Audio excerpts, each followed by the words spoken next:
If anyone had told me a few years ago that I'd be standing in the Swiss Alps contemplating something so reckless, I would have laughed. Olivia Davenport, 67 years old, married to Edward Davenport for more than 4 decades, contemplating a weekend with 3 young men. The very idea would have seemed absurd, except it wasn't a joke. It was reality. Edward had once been everything to me, powerful, commanding, always in control. In our younger years, we were a team. He was the business tycoon, and I was the supportive wife, always by his side at gala events and luxurious vacations. I loved him deeply, but somewhere along the way, our relationship had shifted. Edward, now 78, had grown cold, distant. His health was deteriorating, and with it, the intimacy and connection we once shared. Over the years, I felt myself fading. I'd tried to reignite the spark in our marriage, but every effort was met with indifference. I became invisible, a mere shadow of the vibrant woman I used to be. But then, out of the blue, Edward made an offer that took me completely by surprise. He wanted me to experience something he could no longer give me: desire, passion, youth. He had arranged for me to spend a weekend at a private mountain retreat with 3 young men. I was stunned. "What are you saying?" I asked him, my voice shaky. "You want me to be with them?" Edward had looked at me with calm detachment, as if this were a business deal. "You deserve to feel alive again, Olivia. I can't give you that anymore, but they can." The proposition was outrageous, scandalous. Yet, beneath the shock and disbelief, something stirred inside me, a quiet yearning that had long been buried beneath years of neglect. Could I really go through with it? Spend an entire weekend with 3 young men, Luca, Matteo, and Nico, hand-picked by Edward? I wasn't sure, but as I stood on the balcony of the luxury helicopter, watching the snow-capped peaks of the Alps stretch out before me, I felt a strange mix of fear and excitement. I had agreed to this. Now I had to face the reality of it. The helicopter descended onto a private helipad, the blades chopping through the crisp mountain air. The moment I stepped out, I was hit with the breathtaking beauty of the Swiss Alps, the towering peaks, the endless stretch of white snow, the sharp, invigorating chill that made me feel strangely alive. It was all surreal, like something out of a dream. As I walked toward the mansion, a sprawling retreat nestled into the mountainside, I felt a flutter of nerves in my stomach. The building was sleek, modern, and impossibly luxurious, with floor-to-ceiling windows that offered stunning views of the mountains. But it wasn't the grandeur of the place that made my heart race. It was the thought of what awaited me inside. 3 men, hand-picked by my husband. It sounded absurd, even to me, and yet I couldn't deny the pull of curiosity that had brought me here. The front doors swung open as I approached, and there they were, Luca, Matteo, and Nico, each one more striking than the last. They stood at the entrance, waiting for me with easy confidence, as if they'd done this before. Maybe they had. Luca, the eldest at 28, was tall and commanding, his dark hair slicked back, his sharp suit impeccably tailored. There was a quiet authority in the way he carried himself, like a man used to getting what he wanted. His dark eyes met mine, and I felt a jolt of something deep in my core. Beside him was Matteo, 26, who had a more intellectual air about him. His sharp features were softened by the intensity of his gaze, as though he could see through me with just one look. I had a feeling Matteo was the kind of man who thought deeply and spoke carefully, and something about that intrigued me. Then there was Nico, the youngest at 24, with playful, mischievous energy that was impossible to ignore.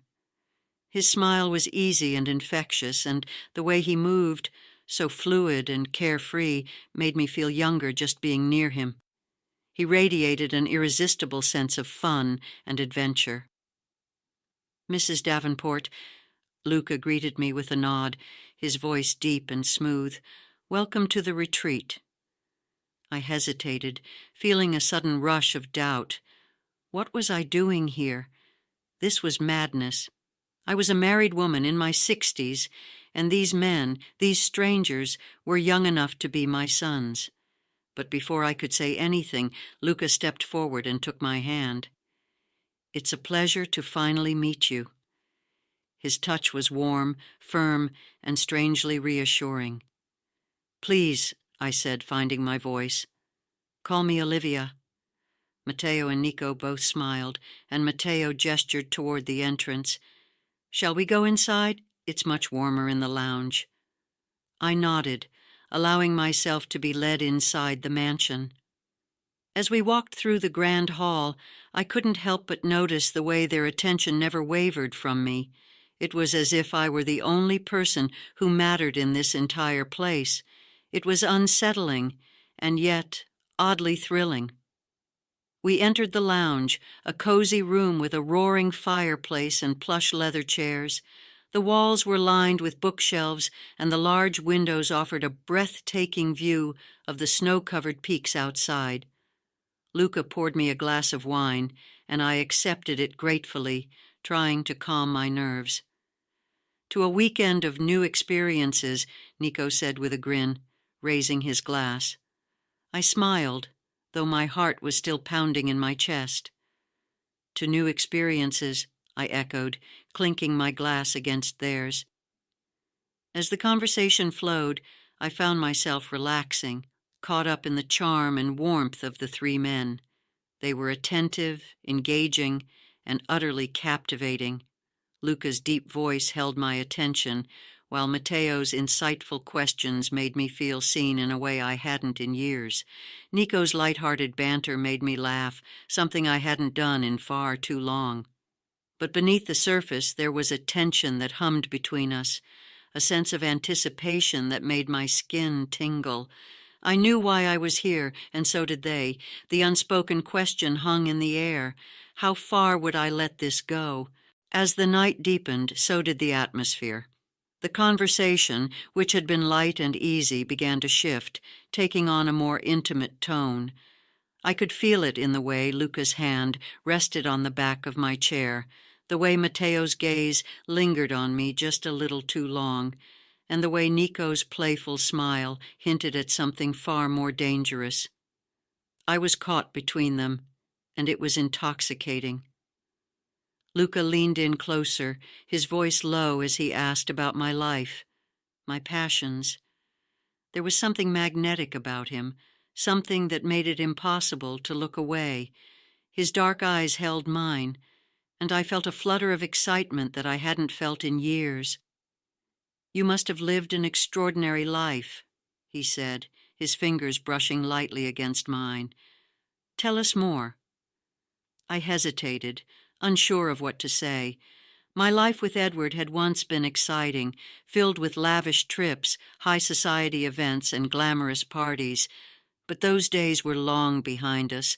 Now I felt like a relic of a forgotten time, a woman who had outlived her usefulness. But Luca's attention made me feel different. He made me feel like the woman I used to be, the woman who had once turned heads, who had once been desired. "I've lived a long life," I said with a smile, trying to deflect the conversation. "But I'm sure your lives are far more interesting." Matteo, who had been watching me intently, leaned forward. "We're more interested in you, Olivia. You've had experiences we can only dream of." His words sent a thrill through me, and I felt a blush rise to my cheeks. It was strange being the center of such attention after so many years of being invisible. I wasn't sure how to handle it. Nico, always the playful one, chimed in with a grin. "You must have some incredible stories. We'd love to hear them." I laughed softly, shaking my head. "I don't know about incredible, but I've certainly seen a lot." The conversation flowed from there, and before I knew it, I was regaling them with tales from my past, stories of wild adventures in Paris, late-night parties in New York, and the glamorous life I had once led. The more I talked, the more alive I felt, as if I were rediscovering a part of myself that had long been buried. Luca listened with rapt attention, his hand resting lightly on my arm as he leaned in closer. Matteo's gaze never left mine, and Nico's laughter filled the room as I recounted my stories with a newfound confidence. But as the night wore on, the air between us thickened with tension. The flirtation that had been subtle at first was now unmistakable. Luca's touch lingered on my skin. Matteo's eyes darkened with desire, and Nico's teasing words took on a more sensual tone. I could feel it happening. They were seducing me, each in their own way, and I was letting them. Luca, with his commanding presence, knew exactly how to make me feel special, like I was the most captivating woman in the world. His hand rested lightly on my thigh now, and I could feel the warmth of his skin through the thin fabric of my dress. It wasn't invasive, but it was deliberate, a subtle reminder of the power he had and the power he could give me. On my other side, Matteo's quiet intensity was impossible to ignore. He hadn't touched me yet, not in the way Luca had, but his dark eyes followed every movement I made. It was as though he was memorizing me, peeling away the layers of my past to see the woman beneath, the woman I had hidden for so long. His questions weren't superficial, they were deep, probing. He asked about my childhood, my passions, my regrets. His attention was relentless, and I could feel myself unraveling under the weight of his gaze. Nico, the youngest of the three, was the most playful, his infectious energy keeping the mood light even as the tension between us thickened. He teased me gently, leaning closer with every joke, his lips brushing against my ear as he whispered something that made me laugh despite myself. His boyish charm was impossible to resist, and I found myself drawn to him in a way that made me feel youthful and free, like I was 25 again instead of 67. But beneath the laughter, beneath the easy conversation, was a current of desire that was growing stronger with every passing moment. I could feel it building inside me, a quiet storm that threatened to consume everything in its path. And the truth was, I wanted to be consumed. "Olivia," Luca murmured, his voice low and smooth as silk. "You're even more incredible than we imagined." His hand slid higher on my thigh, and I felt my breath catch in my throat. My heart was racing, my pulse quickening with every inch his fingers traveled. I should have stopped him. I should have pulled away. But instead I found myself leaning into his touch, craving more. Matteo shifted in his seat, his eyes locked on mine as he spoke. "We want you to feel seen," he said quietly, his voice full of meaning. "Like the woman you are." His words hit me harder than I expected. Seen. That was what I had been missing for so long, what I had been craving. I had spent years feeling invisible, fading into the background of my own life as Edward's health declined and our marriage withered away. But now, here, in this moment, I was seen. These three young men, vibrant, full of life and desire, were looking at me like I was the center of their universe. It was intoxicating. Nico's fingers brushed against the bare skin of my arm, sending a shiver down my spine. "You deserve to feel alive again, Olivia," he whispered, his breath warm against my ear. "Let us remind you of what that feels like." I swallowed hard, the weight of their words sinking into me. This was the moment. I could walk away now, retreat to the safety of my marriage with Edward, to the life I had always known. Or I could step into the unknown, into the arms of these three men who made me feel something I hadn't felt in years, desired. I glanced around the room, taking in the crackling fire, the soft glow of the lamplight, the way the snow fell softly outside the windows, casting everything in a surreal, dreamlike light. It was perfect, too perfect, and I realized then that I didn't want to walk away. "I want this," I whispered. the words leaving my lips before I could stop them. Luca's grip on my thigh tightened, and his dark eyes gleamed with approval. "Good," he murmured, his voice like a caress, "because we want you." The air in the room shifted after I said those words. It was as though a barrier had been broken, and now there was no turning back. The tension between us, which had been simmering beneath the surface all night, finally ignited, and I could feel the heat of it spreading through me like wildfire. Luca moved first. He stood and extended his hand to me, his eyes dark and unreadable. "Come with me," he said softly, his voice a command, not a request.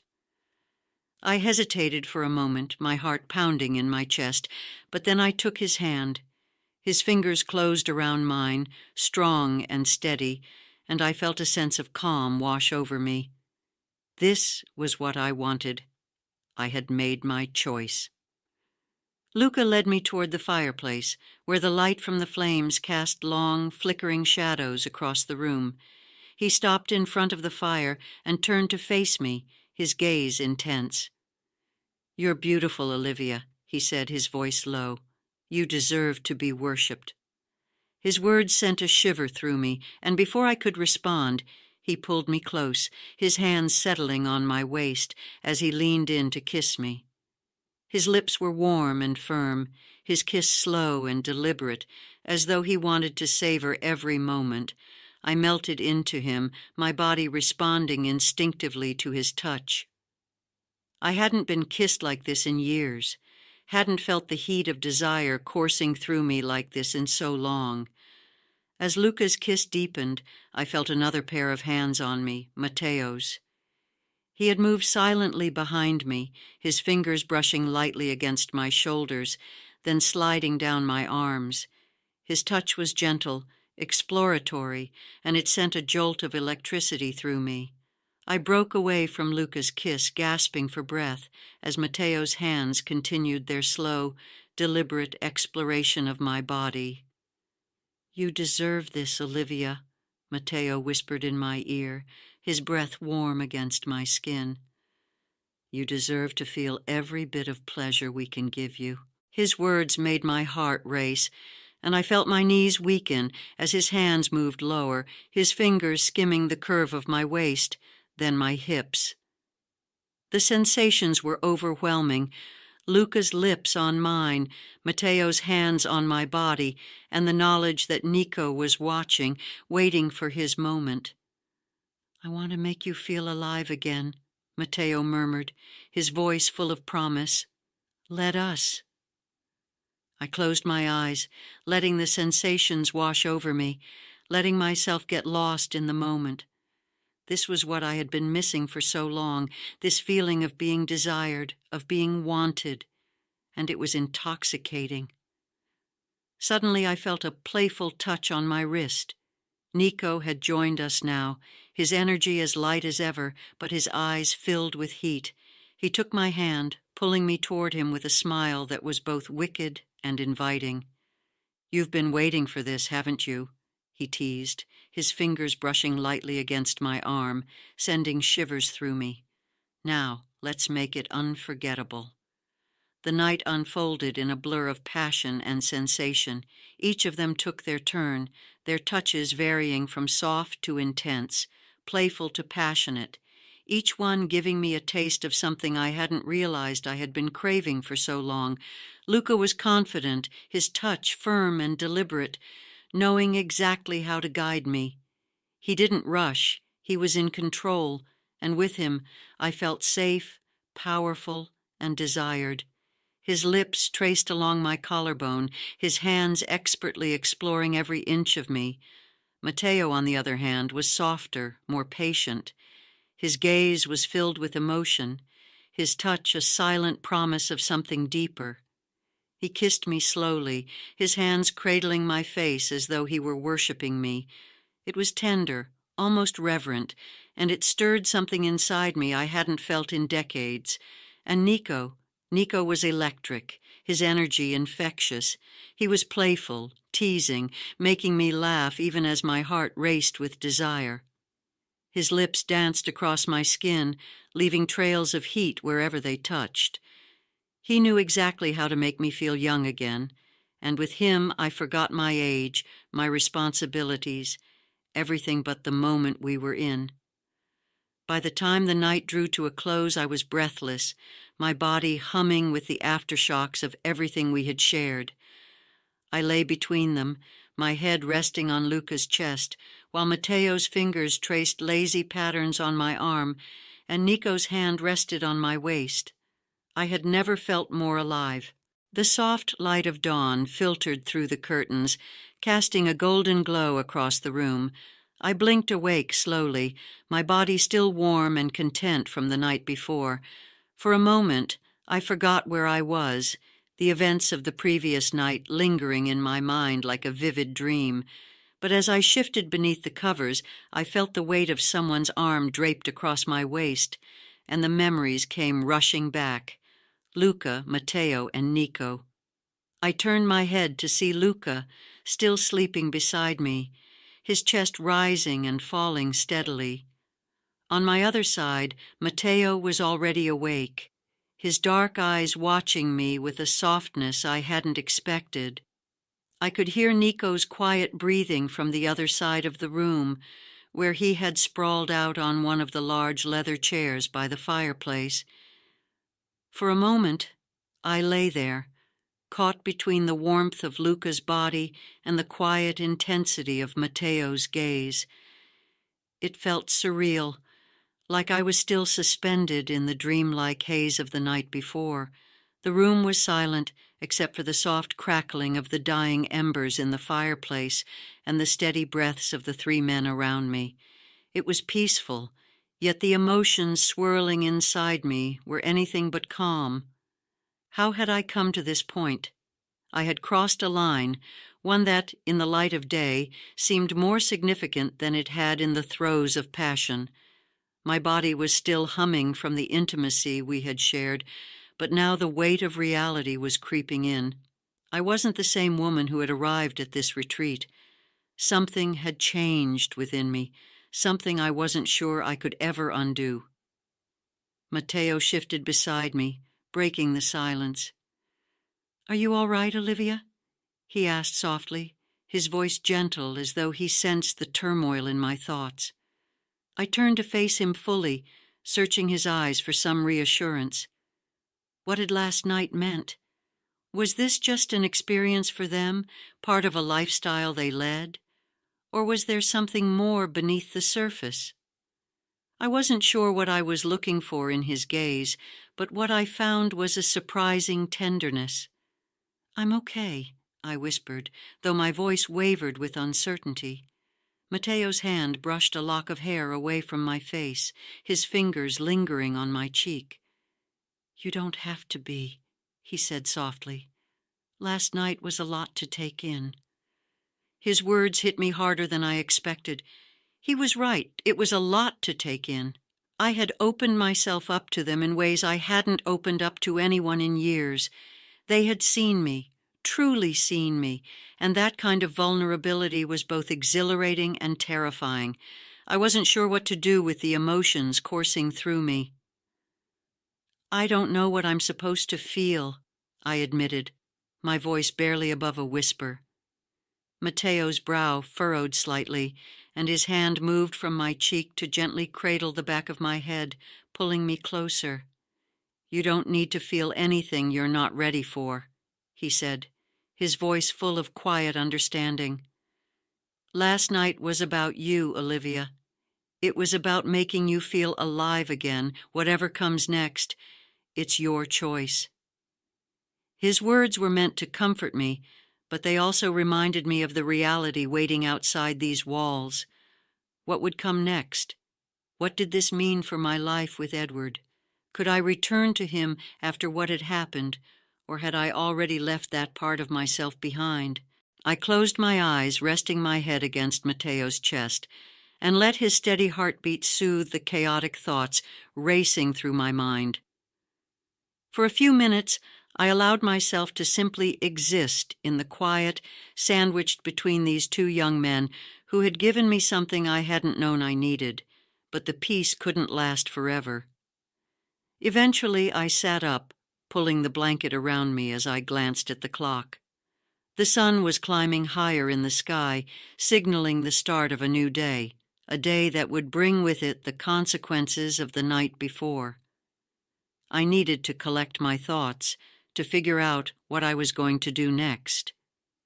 Nico stirred from his spot by the fireplace, his eyes fluttering open as he stretched lazily in the chair. He caught my gaze and flashed me a playful smile, his usual energy slowly returning. "Morning, beautiful," he said with a grin, his voice still husky with sleep. "You look even better in the daylight." I couldn't help but smile at his easy charm. Nico had a way of making everything feel light, as though last night hadn't been something monumental, but just another chapter in a life full of adventure. His carefree nature was infectious, but it also reminded me of the stark difference between us. I was nearly 70. He was just entering the prime of his life. What had happened between us was fleeting, a moment in time that couldn't last. Still, I appreciated the lightness he brought to the room. I needed it, especially now. "I think I need some fresh air," I said softly, pulling the blanket tighter around me as I stood. Matteo sat up as well, his eyes following my movements with quiet concern. "Do you want us to come with you?" I shook my head gently. "Number, I just need a moment to think." Lucas stirred beside me then, finally waking from his deep sleep. He blinked up at me, his dark eyes still hazy with sleep, but there was an understanding in his gaze that went beyond words. He didn't ask if I was okay. He didn't need to. He simply nodded, as though he knew I needed space. I slipped out of the room quietly, wrapping the blanket around my shoulders as I stepped out onto the balcony. The cold mountain air hit me instantly, clearing my head in a way that nothing else could. The view was breathtaking, endless snow-capped peaks stretching out in every direction, the bright morning sun glinting off the pristine whiteness. But even the beauty of the Alps couldn't distract me from the thoughts swirling in my mind. What had I done? Standing on the balcony, the chill of the mountain air seeping through the thin blanket, I stared out at the Swiss Alps, their towering peaks seeming so distant, so untouchable, just like the life I had lived before I came to this retreat. What was waiting for me back in that life? Edward. My husband. Edward had orchestrated this whole thing. He had set it in motion. But now, as I stood there, I wasn't sure I could ever face him again. Not after what I had done, what I had allowed to happen. The guilt that had been absent the night before was now creeping in, slow and steady, wrapping around me like the cold air. But at the same time, there was something else. A quiet voice deep inside me that whispered that I didn't have to feel guilty, that I had deserved to feel desired, to feel wanted, that after all the years of loneliness and neglect, I had every right to take back a piece of myself that I had lost. Was that what Edward had intended? Or had this all been part of some twisted plan to control me, even as he gave me the freedom to explore what he could no longer provide? I didn't have the answers. All I had were the conflicting emotions swirling inside me, the guilt, the desire, the uncertainty about what would happen next. But I knew one thing for sure. I couldn't go back to the way things were. Not after this. The sound of the balcony door opening behind me broke me out of my thoughts. I turned to see Luca stepping out, his dark hair tousled from sleep, his sharp features softened in the morning light. He didn't say anything at first, just stood beside me, staring out at the mountains in silence. After a few moments, he spoke. "You don't regret it, do you?" It wasn't a question meant to accuse or to pry. It was simply an observation, one that carried with it the weight of everything we had shared the night before. I hesitated, searching for the right words. "I don't know what I feel," I admitted, my voice quiet. I don't regret last night, but I'm not sure how to move forward from it." Luca nodded, his gaze still fixed on the mountains. "That's understandable. It's a lot to take in." I glanced at him, studying the calmness in his expression. How could he be so composed? Last night had been life-changing for me, but for him it seemed like just another experience, another chapter in a life full of encounters like this. It made me wonder if this was all routine for him and the others. Was I just another woman passing through their lives, another story to add to their collection? But even as I thought it, I knew that wasn't true. Luca, Matteo, and Nico had been kind, respectful, and attentive. They had given me something I hadn't known I needed, and they had done it with care. But now that the night was over, I was left to face the consequences. "What happens now?" I asked, my voice barely above a whisper. Luca finally turned to face me, his dark eyes meeting mine with an intensity that made my breath catch. "That's up to you, Olivia," he said softly. "Whatever you decide, it's your choice. But whatever happens, know that you deserved last night. You deserve to feel alive again." His words hit me harder than I expected, and I felt a lump form in my throat. I wasn't used to being told I deserved anything. For so long, I had been living in the shadow of my marriage, in the shadow of Edward's expectations and the life we had built together. But now, for the first time, I was being told that I had the right to choose my own path, to choose what made me happy. "I don't know if I can go back to the way things were," I admitted, my voice trembling slightly. "I don't know if I can face Edward after this." Luca's expression softened, and he reached out to gently brush a strand of hair away from my face. "Then don't go back," he said simply. "You have the power to decide what comes next, Olivia. Don't let anyone take that away from you." His words hung in the air between us, and for the first time I felt a sense of clarity. I didn't have to go back. I didn't have to return to a life where I felt invisible, unloved. I could choose something different, something that made me feel alive again. But that decision wasn't easy. "I need to talk to Edward," I said finally, my voice steady. "I need to understand why he did this, why he wanted this for me." Luca nodded, his hand slipping from my face. "Whatever you need, we'll be here." Later that afternoon, after gathering my thoughts and steeling myself for the inevitable confrontation, I found Edward in the study, sitting by the window with a book in his hands. He looked up as I entered, his expression calm and unreadable, as though he had been expecting me. "Olivia," he said softly, setting the book aside, "I trust you enjoyed your time." His words, spoken so casually, sent a wave of anger through me. He spoke as if I had just returned from a day at the spa, as if what had happened between me and those 3 men was nothing more than a trivial indulgence. "I don't understand why you did this, Edward," I said, my voice trembling with frustration. "Why would you want this? Why would you arrange for me to be with them?" Edward's gaze remained steady, his eyes calm as he regarded me. "Because I can't give you what you need anymore," he said simply. "I haven't been able to for years." His admission, though spoken without emotion, cut through me like a knife. It was the truth, one I had known deep down, but hadn't wanted to face. Edward was no longer the man he had once been. Age and illness had taken their toll on him, and with it the intimacy and connection we had once shared. But why this? Why send me into the arms of other men? "You could have talked to me," I said, my voice rising with anger. "We could have found another way, but instead you pushed me into this." Edward didn't flinch. "I did talk to you, Olivia. For years I tried to reach you, to make you understand that things had changed, but you refused to accept it. You kept clinging to the idea that we could go back to the way things were, but we can't." His words stung, but there was truth in them.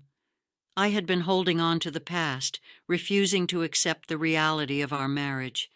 But that didn't explain why he had orchestrated this whole weekend. "Why them?" I asked, my voice quieter now, laced with confusion. "Why did you arrange for me to be with those men?" Edward sighed, his shoulders slumping slightly, as if the weight of the conversation was finally getting to him. "Because I wanted you to feel alive again, Olivia. I wanted you to experience something that I can't give you anymore. And yes, maybe part of me wanted to see what would happen, to see if it would help you move on." His words hung in the air, heavy with meaning. This wasn't just about me, it was about him too. Edward had known that he couldn't fulfill my needs anymore, and this had been his way of giving me permission to seek out what he couldn't provide, but it also felt like a test, a way for him to see if I would truly let go of the life we had shared. I felt tears welling in my eyes, but I blinked them away, unwilling to let him see me cry. "You pushed me into this," I said, my voice barely above a whisper, "and now I don't know what to do." Edward stood up from his chair, walking over to me slowly. For the first time in years, I saw a flicker of emotion in his eyes. Regret, maybe, or perhaps relief. "Whatever you decide, Olivia, I'll accept it," he said quietly. "But know that I did this because I still love you." His words broke something inside me, and I felt a tear slip down my cheek. I had spent so many years feeling abandoned by Edward, feeling invisible in our marriage, and now here he was, telling me that this whole thing, this elaborate, twisted weekend, had been an act of love. But love shouldn't hurt like this. "I don't know if I can forgive you," I whispered. Edward nodded slowly, his expression resigned. "I understand." The silence that followed Edward's words was suffocating. I stood there, my heart pounding in my chest, unable to process the complexity of what he had just said. He loved me. This strange, twisted weekend he had orchestrated was supposed to be a gift born of love. I felt anger bubbling up inside me, but it was mixed with something else, an emotion I couldn't fully name. Perhaps it was sadness, or maybe a kind of exhausted acceptance, but I wasn't ready to let him off so easily. "How can you say this was out of love, Edward?" My voice shook as I spoke, my eyes searching his face for some sign of regret. "You pushed me into something I wasn't ready for. You didn't give me a choice. You made that decision for me." Edward didn't flinch. He simply watched me with that same maddening calm he'd had since the beginning. "I didn't force you, Olivia," he said softly. "I gave you the option. You chose to go through with it." His words sent a fresh wave of anger coursing through me. It was true. I had chosen. But was it really a choice when he had orchestrated everything? Set me up in this retreat, presented me with Luca, Matteo, and Nico as if they were gifts to unwrap? He had made the decision for me the moment he suggested this weekend. "Don't twist this around," I snapped, my voice rising. "You put me in a position where I felt like I had no other option, and now I don't know what to do with any of it. I don't know what I'm supposed to feel." Edward stepped closer, his eyes filled with something close to empathy.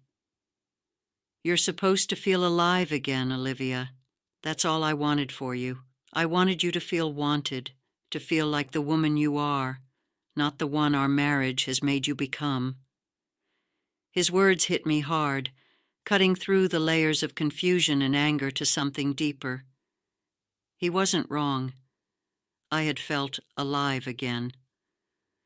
For the first time in years, I had been seen, desired, touched in a way that had reminded me of who I used to be. But at what cost? Could I go back to the life I had before, to the woman I was with Edward, now that I had tasted something different? "I didn't ask for this," I whispered, my voice breaking. I didn't ask for any of this. Edward's expression softened, and he reached out as if to touch me, but then hesitated, his hand hovering in the air between us. I know you didn't, and I'm sorry. But I didn't know what else to do, Olivia. I couldn't stand to see you so unhappy, and I couldn't give you what you needed anymore. The vulnerability in his voice surprised me, but it wasn't enough to erase the hurt I felt. This wasn't just about intimacy. It was about control. Edward had always been the one in control, always the one making the decisions, even when it came to something as deeply personal as my desires. I don't know how to move forward from this, I said, shaking my head. I don't know if we can go back to the way things were. Edward's face hardened slightly, but there was no anger in his voice when he spoke. Maybe we're not supposed to go back. His words lingered in the air, heavy with implication. The realization struck me like a physical blow. We couldn't go back. We had crossed a line, and the woman I had become over the past few days, the woman I had rediscovered, couldn't be shoved back into the box of what our marriage used to be. I wasn't sure what the future held, but I knew it would never look the same. Edward stepped back, his shoulders slumping ever so slightly. You have the power to decide what happens next, he said, his voice quieter now. Whatever you choose, I'll support it. I looked at him, this man I had spent over 40 years with, the man who had been the center of my world for so long, and for the first time, I felt a profound distance between us. He wasn't the same man anymore, and I wasn't the same woman. Perhaps we had grown apart long before this weekend, and it had taken this drastic measure to bring it to the surface. I need time to think, I said finally, my voice steadier now. I need space. Edward nodded, his gaze falling to the floor. Take all the time you need. I turned and walked out of the study, my mind a whirlwind of thoughts. I didn't know where this would lead. I didn't know if I could ever truly forgive Edward, or if our marriage could survive the choices we had made. But what I did know was that I couldn't stay here in this strange, isolated retreat any longer. I needed distance from Edward, from the men, from everything.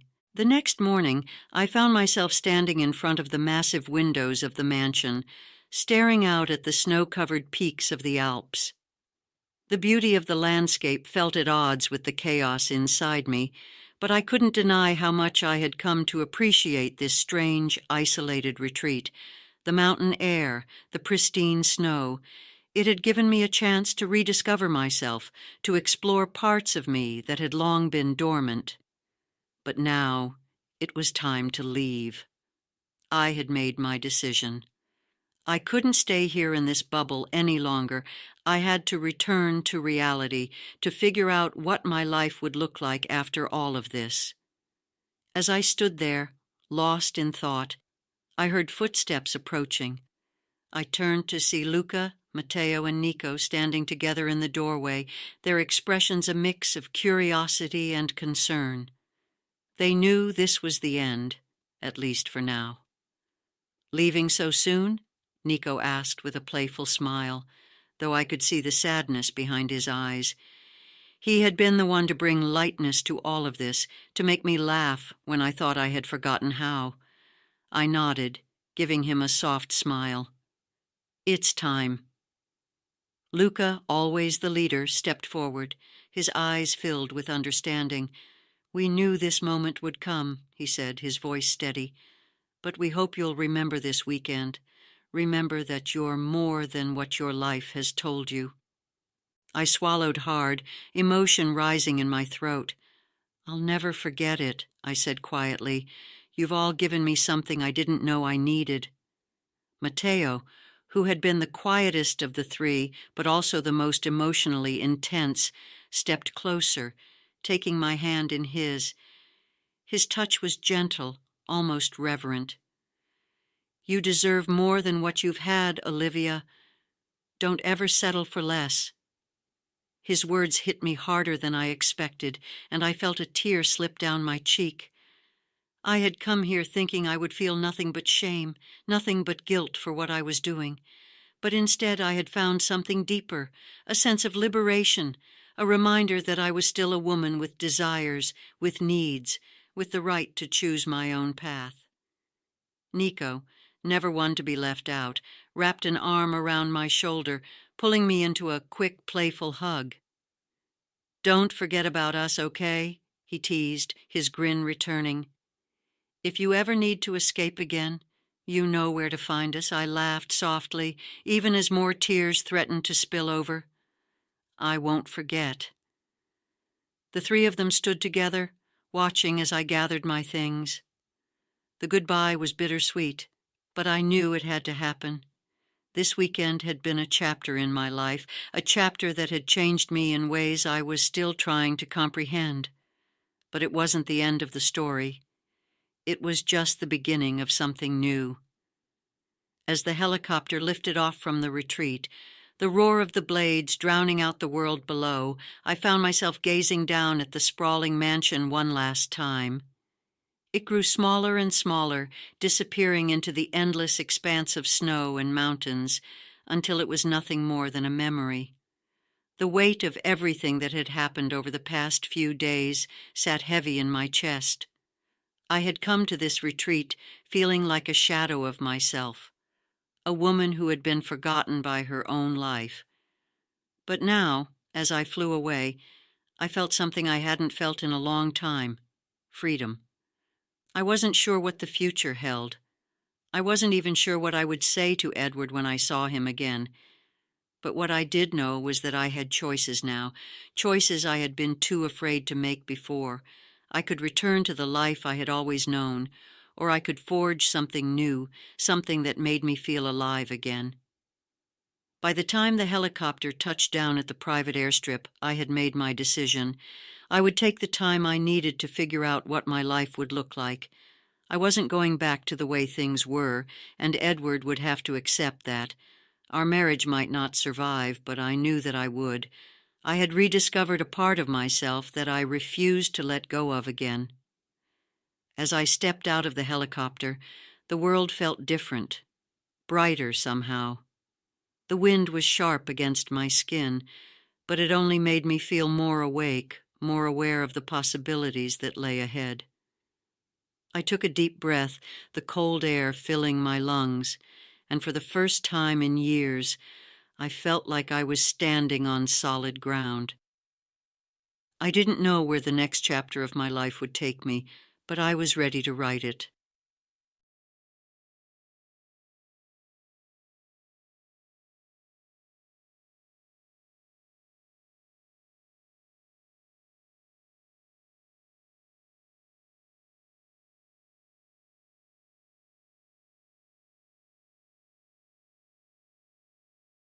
They say that desire is something for the young, that once you reach a certain age, your needs shift, your wants shrink, and the fire that once burned so brightly flickers out into a soft, dim glow. I suppose that's what I believed too for a time. After all, I'm 72, not 22, and desire, real, hungry, reckless desire, was something I hadn't felt in years. At least that's what I thought, until Jacob. It's funny how life works sometimes. One minute you're drifting along, content in your routines, and the next you meet someone who reminds you of everything you thought you'd forgotten, someone who makes you feel alive in a way you haven't in decades. This isn't a story about love, at least not the kind of love that lasts. It's about something different, something darker, something more complicated. It's about the choices we make, the lines we cross, and the consequences we can't escape. I'm not proud of what I did, but I'm not sure I regret it either. My name is Eleanor Mitchell, and I have lived in the same house by the coast for over 30 years. The house is modest, not grand, but it holds all the memories of a life built slowly, quietly. In the mornings, the sea breeze drifts through the open windows, and the light that filters in is soft and calming. I always thought this would be enough, a peaceful, steady existence by the water with Harold, my husband of 52 years. But peace can sometimes feel like a prison. Harold was once full of life. In our early years, he was adventurous, spontaneous, but retirement had changed him. He's 74 now, and he spends his days tinkering with his model trains or reading engineering magazines. There's nothing wrong with that, of course, but his world has become small just like mine. Each day we follow the same routine. Breakfast at 8 a.m., a walk along the beach if the weather is good, lunch at noon, a nap in the afternoon, dinner at 6 p.m. After dinner, we sit in silence, watching whatever is on television, speaking in the kind of short exchanges that couples fall into after too many years together. I still play the piano. I was a piano teacher for most of my life, and music was once the greatest joy in my existence. But these days it feels mechanical, like I'm simply going through the motions. The notes come easily, but they don't stir anything inside me the way they used to. Sometimes I sit there staring at the keys, wondering how it all slipped away. It's not that I don't love Harold, I do in my own way, but it's the kind of love that feels more like a habit now, a well-worn, comfortable sweater that you've had for years. It keeps you warm, but it doesn't excite you, and at 72 I had resigned myself to the idea that excitement was a thing of the past. Desire, passion, those were for younger women. At least that's what I thought. The day I met Jacob was just like any other. I had gone into town to pick up some groceries and decided to stop by the small cafe on the corner for a cup of coffee. It was one of those places where the locals gathered, a cozy spot with mismatched chairs and old, worn books lining the shelves. I hadn't noticed him at first. He was sitting in the corner, strumming a guitar softly, his head bent low as he focused on the melody. His fingers moved across the strings with the kind of raw passion that comes from someone still trying to find his way in the world. The music caught my attention. It wasn't polished, nothing like the classical pieces I'd spent my life teaching, but there was something beautiful in its imperfection. It reminded me of myself in a way, of how I used to play before I became too concerned with getting everything right. Without thinking, I approached him. "That's a lovely piece," I said, my voice tentative. He looked up at me, his dark hair falling into his eyes, and smiled. "Thanks. I'm still working on it." There was something about the way he looked at me that made my heart skip a beat. It wasn't the look of a young man sizing up an older woman. It was softer than that, more genuine. He looked at me like I mattered. "I used to teach piano," I offered, not sure why I felt the need to tell him. "I've always had a soft spot for music." He smiled again, and we started to talk. His name was Jacob, and he was 26, though he didn't seem nearly that young. He told me he'd been trying to make it as a musician but was having trouble finding his footing. In the meantime, he worked at the cafe part-time, playing his music whenever he had the chance. There was something familiar about him, something in the way he talked about music, about life. It reminded me of the way I used to feel before everything became so predictable. "You know," I said, surprising even myself, "I could help you with your music if you'd like. I have time." He seemed taken aback at first, but then smiled warmly. "I'd love that," and just like that, something shifted. It was innocent at first, just an older woman offering to mentor a younger musician. But I could feel the flicker of something more beginning to grow inside me. Something dangerous. Jacob came to the house the next week. Harold was at his weekly chess game with his friends, so we had the house to ourselves. I wasn't worried about anything inappropriate happening. After all, I was 72 and Jacob was 26. Whatever was stirring inside me was surely just a product of loneliness, not real desire. But when Jacob sat down at the piano, his fingers grazing the keys lightly as I sat next to him, something inside me woke up. We spent hours going over compositions, discussing the theory behind his music, and I found myself swept up in the passion of it all. Jacob played with a kind of reckless abandon, the kind of abandon I hadn't felt in years. As the days went by, Jacob began coming over more frequently. Each time we spent longer together, playing music, talking about life. He told me about his childhood, his dreams of becoming a famous musician, his fears about never making it. And I told him things I hadn't told anyone in years about how lonely I'd felt, how disconnected I was from Harold, how much I missed feeling like I had a purpose. It wasn't long before the lines between us began to blur. One afternoon, after a particularly intense practice session, we were sitting on the porch, the sun setting over the ocean. Jacob looked at me, really looked at me, and in that moment I felt seen in a way I hadn't in years. "I don't know how to explain this," he said softly, "but I feel like I've known you forever," I laughed nervously. "I'm old enough to be your grandmother," he shook his head. "It doesn't matter," and then he kissed me. It was gentle, hesitant, like he wasn't sure if he should, but the moment his lips touched mine, everything inside me came alive. I pulled back, my heart racing, guilt already creeping in. "We can't do this," I whispered, but even as I said it, I knew I didn't mean it.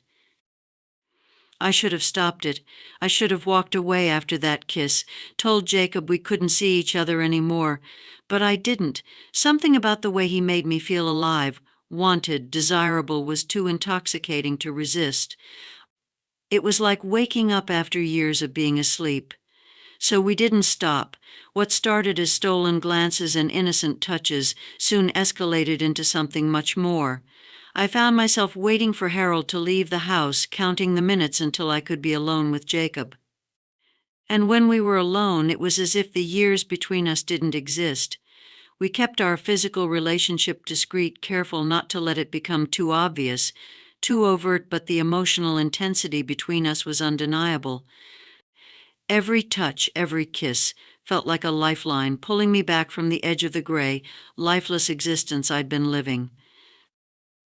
I hadn't realized just how starved for affection I was until I had Jacob. He was young, vibrant, full of passion and energy, and he gave me something I hadn't even known I needed. I started to feel younger, more alive.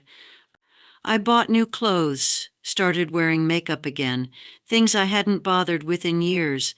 Of course, there were moments when the guilt hit me, when I'd lie awake at night next to Harold, wondering what I was doing.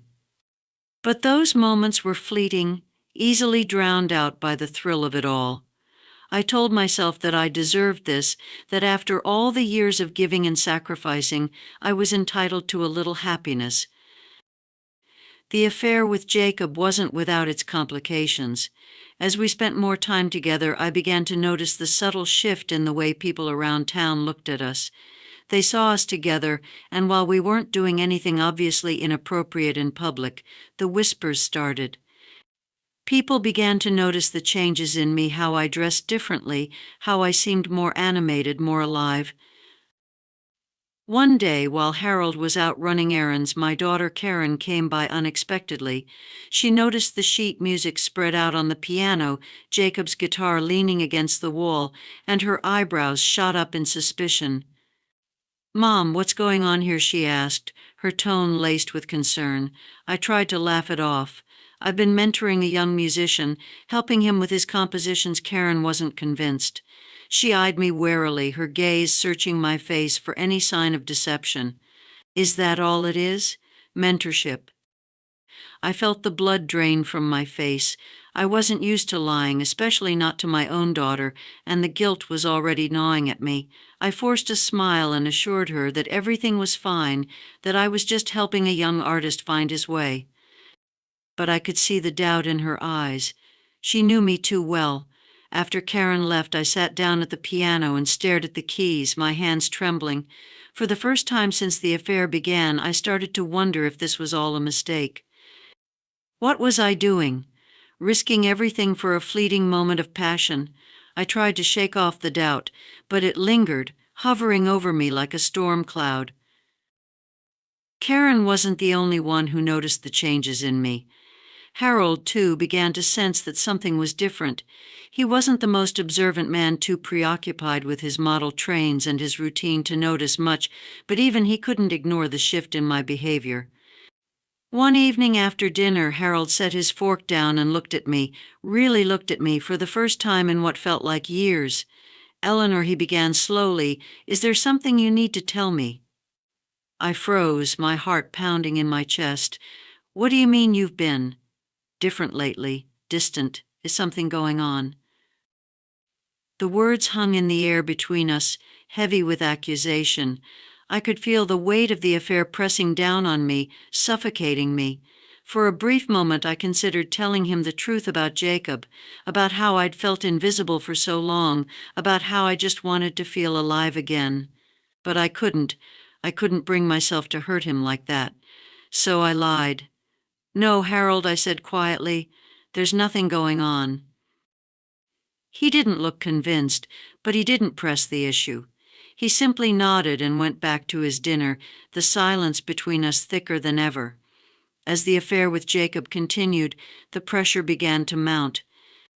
The guilt, the secrecy, the disapproving looks from friends and neighbors, it all started to weigh on me. I could feel myself unraveling, torn between the life I'd built with Harold and the new, exhilarating relationship I had with Jacob. One afternoon, Jacob showed up at the house unannounced.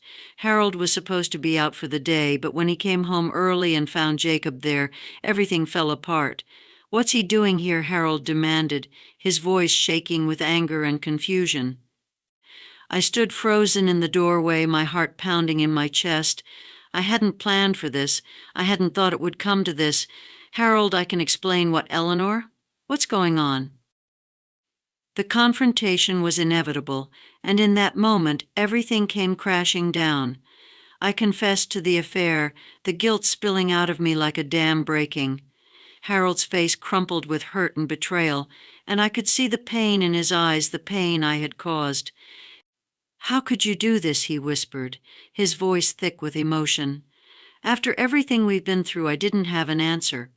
All I could do was stand there, watching as the man I'd spent 50 years of my life with fell apart in front of me." After the confrontation with Harold, I knew I had to make a choice. I couldn't continue living this double life, couldn't keep pretending that everything was fine when it clearly wasn't. I was faced with an impossible decision: continue the affair with Jacob, which made me feel alive but was clearly unsustainable, or try to rebuild my life with Harold, the man I'd shared my entire adult life with. I spent days reflecting on my life, my choices, and what I truly wanted. Jacob made me feel young again, made me feel desired, but I knew deep down that it couldn't last. He was too young, too full of potential, and I didn't want to hold him back. He deserved a future that I couldn't give him. In the end, I made the painful decision to end the affair. When I told Jacob, his face crumpled with hurt, but he didn't argue. He knew it too, that what we had was a beautiful, fleeting thing, but it couldn't last. "Thank you," he said softly, his voice thick with emotion. "You've changed my life, and you've changed mine," I replied, my heart aching as I watched him walk away for the last time. After ending the affair, I tried to rebuild my life with Harold. It wasn't easy. The wounds of betrayal ran deep, and there were days when I wondered if we'd ever truly recover. But we were both committed to trying. We started going to counseling, something I never thought we'd do. At first, it was awkward sitting in a room with a stranger, talking about our deepest emotions. But over time, the sessions helped us begin to untangle the web of resentment and distance that had grown between us over the years. We talked about the things we hadn't said to each other in years, about how I'd felt invisible, how Harold had retreated into his own world, how we'd both let our marriage wither without even realizing it. It wasn't a quick fix. There were still days when the weight of the affair hung heavy between us, and I knew it would take time to heal the damage I'd done. But slowly we began to reconnect. It wasn't the passionate love we'd had in our youth, but it was something more mature, more honest. Months later, I find myself reflecting on everything that has happened. Life isn't the same, but it's starting to feel like mine again. Harold and I are still working on our marriage, and while it's not perfect, there's a new understanding between us. We talk more now, really talk, and for the first time in years I feel like we're partners again. As for Jacob, I think about him sometimes, wondering where he is, what he's doing. I'll always be grateful for what we had, for the way he woke me up to parts of myself I thought I'd lost. But I know that ending the affair was the right decision. It was a fantasy, a beautiful but unsustainable dream. In the end, I've learned that while passion and desire are important, they're not everything. There's more to life than chasing fleeting moments of excitement. There's love, companionship, and the quiet beauty of growing old with someone who knows you inside and out. I sit at the piano now, playing a melody that feels both sad and hopeful, reflecting the journey I've been on. The notes flow easily, no longer mechanical, but filled with the wisdom that comes with age, and as I play, I realize that I'm finally at peace with the choices I've made.